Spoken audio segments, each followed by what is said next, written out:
Welcome everybody, it's your boy Mr. 10 out of 10 back with more music reviews, views and news. And today is the first episode of my new installment where I take a handful of albums that really stand out to me and give them a special describing word and then describe why they deserve that describing word. And today's describing word is none other than power. And the album on the chop block today is none other than, bam, CALIGUA by Lingua Ignota. So, I listened to this album for the first time just a few days ago. I was walking my dog, something I do every day, and then I've been putting off this album for a while because of the length, and sometimes when it comes to albums, if an album's too long, the walk I take my dog is not that long itself, so sometimes it will bother me if I get home from the walk and I haven't finished an album. So I was putting this off, but I thought, you know what, fuck it, I got a bit more time to spare today, so I pushed play, and I don't even know the words to describe this besides, as I just said, powerful. So this woman, Lingua, I think that's how you pronounce it, sorry if I fucked it up, is a singer who varies in elements of heavy metal, opera, classical, ambient, and just darkness. This album represents her battle with, I believe, an ex-husband who domestically abused her, and this album in its rawest capacity describes and shows you the pain and suffering that domestic abuse can have, and it's told through the most grim perspective possible, through her eyes. And when I was listening to this album, I was just shocked. Sometimes I had to stand and just absorb what I was listening to, because I have never heard an album so impactful, so just grueling. It really is a work of art in its own dark, primitive way. Now, I want to share with you a quote that really stood out to me. This is from the second track.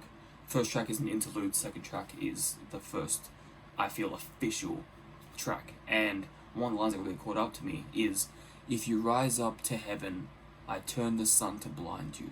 If you sleep deep in hell, I have chains to bind you."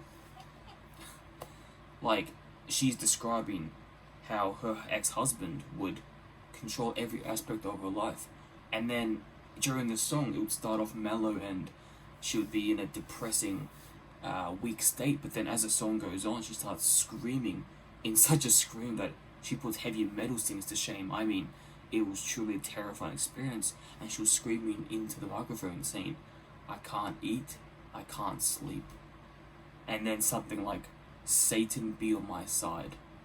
I'm guessing to get the strength to conquer it by any means necessary this bigger demon, which was, in her eyes, her ex-husband.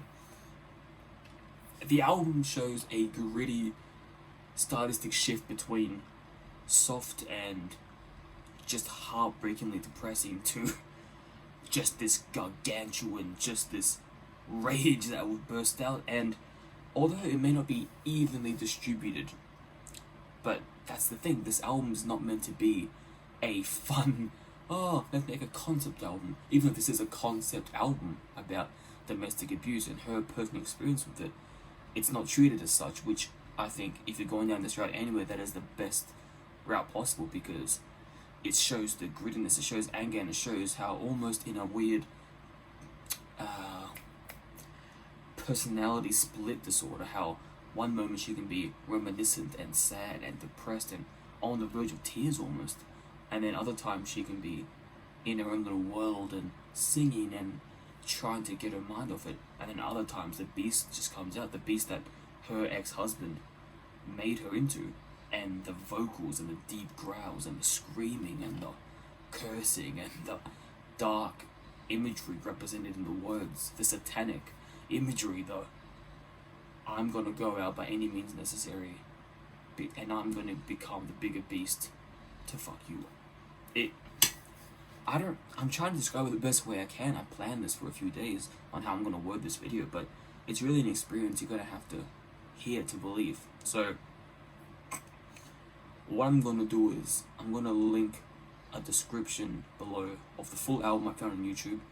Now, I'm not gonna guarantee it's gonna last forever. It might be taken down, but get to it while you can. If you have streaming service, the album is called CALIGUA, which obviously will be in the title anyway. And please go check it out. It is grim. It's depressing.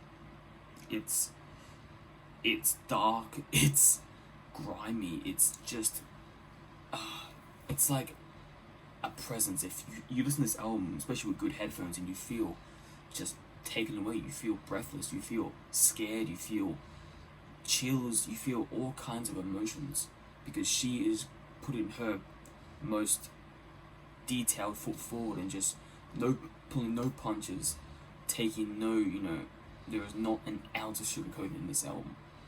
It feels exactly how I imagined domestic abuse would feel if you were to put it sonically. So, with, not, even though, it's not for the tame of heart, I still advise you to try it, and let me know what you think in the comment below. It's not for everyone, but it is a powerful experience, and that I can guarantee you. And albums like this are definitely the definition of powerful. Mr. 10 out of 10, out.